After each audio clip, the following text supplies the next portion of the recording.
Assalamu alaikum. So I'm starting my YouTube channel, and this is my first video. So want to become a product manager but have no experience? Don't worry. Here is how you can land your first product manager job. First, understand what a product manager actually does: leading product strategy, working with developers, and solving customer problems.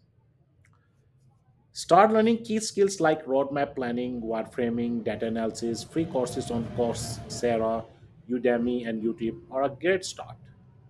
No experience, no problem. Work on side projects, volunteer for product related tasks at your job, or build a case study on an existing product.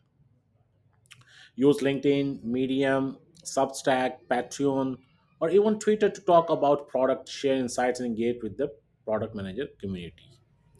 Join product manager communities, attend meetups, connect with experienced product managers. Networking can unlock hidden job opportunities. Tailor your resume to highlight transferable skills like leaderships, problem solving, and data driven decision making. Still have questions? Drop them in the comments and don't forget to like, share, and follow for more career tips. Thanks. Bye bye.